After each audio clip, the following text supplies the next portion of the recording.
हमारा भविष्य पहले से ही लिखा होता है, ऐसा कई लोग मानते हैं और कई लोग इसे पूर्ण रूप से नकार देते हैं।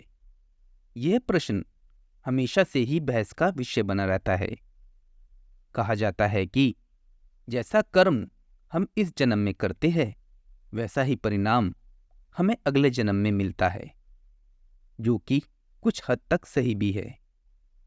कृष्ण कथा में हम देखते हैं कि आकाशवाणी हुई थी कि देवकी का 8वां पुत्र कंस का वध करेगा।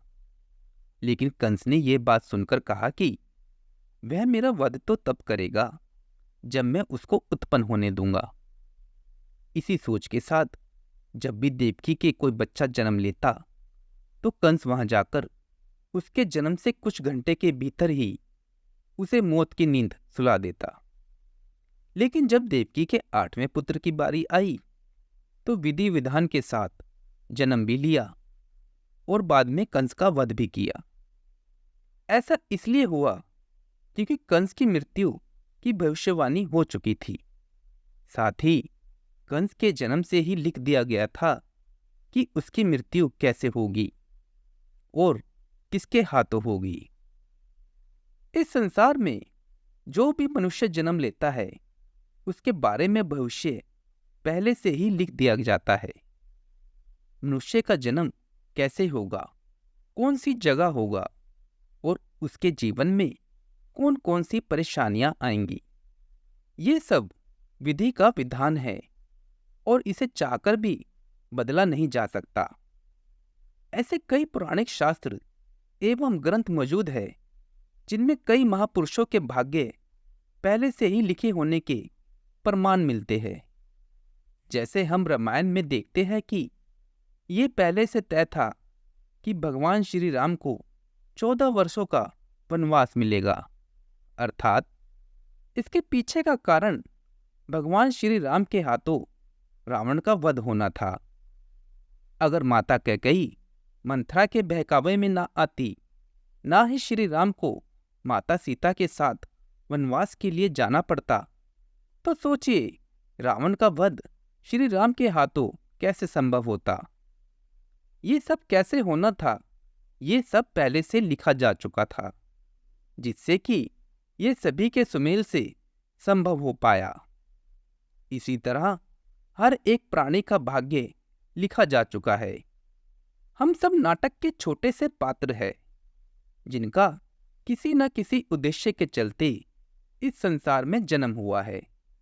लेकिन यह बात भी गलत नहीं है कि आपकी किस्मत आपके कर्मों पर आधारित है।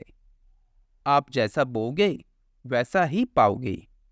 अगर आप अच्छे और पुण्य के काम करते हैं, तो आपके साथ सदैव अच्छा ही होगा। लेकिन अगर आपने जीवन में हमेशा बुरे काम किए हैं, तो ज़्यादातर संभावना है कि आपको इसका दुष्प्रभाव इसी जन्म में देखने को मिल जाएगा। इसलिए हमारे शास्त्रों में हमेशा धर्म और पुण्य के कर्म करने की प्रेरणा दी गई है, क्योंकि यही वह रास्ता है जो हमें इस जन्म मरण के चक्कर से बाहर निकाल सकता है। वरना बुरे कर्म करने वालों को तो भगवान के चरणों में भी स्थान नहीं मिलता। महाभारत काल में जब पांडव पुत्र अर्जुन के हाथों कर्ण का वध हुआ था, तब अर्जुन ने कहा कि हे माधव, मेरे हाथ कांप रहे थे और यह क्या, आपने मेरे अपने ही श्रेष्ठ का वध मेरे हाथों लिख दिया, ये कैसा भाग्य है। तो इस पर श्री कृष्ण ने कहा, है पांडव पुत्र, मैं कौन होता हूं किसी मनुष्य को प्रारब्ध देने वाला। ये तो करनी का फल है। जिस तरह उसने जीवन में कर्म किए, उसे उसके फलस्वरूप परिणाम मिल गया। और हाँ, जीवन में किस स्तर पर फूल मिलेंगे या कांटे, ये मनुष्य खुद कर्मों के द्वारा तय करता है। श्री कृष्ण ने कहा, तुमने अधर्म के विरोध में स्वर उठाया और धर्म का रास्ता चुना, जबकि कर्ण ने अधर्म का रास्ता। मैं क्या कर सकता था, लेकिन फिर भी मैंने उन्हें कई विकल्प दिए, परंतु उसने हर बार दुर्योधन और उसकी मित्रता को आवश्यक समझा। भागवत गीता के इस अध्याय में हमें यह सीखने को मिलता है कि भगवान हमें कुछ अवसर जरूर देता है जिससे कि हम अपने किए गए बुरे कर्मों का पश्चाताप करके सही राह पर आ सकते हैं। भले ही हमारा भविष्य लिखा जा चुका है, लेकिन कर्मों के आधार पर ही हमें फल मिलता है। और हम अगर अच्छे कर्म करेंगे तो जीवन को शांतिपूर्वक सुख समृद्धि प्राप्त करते हुए व्यतीत करेंगे।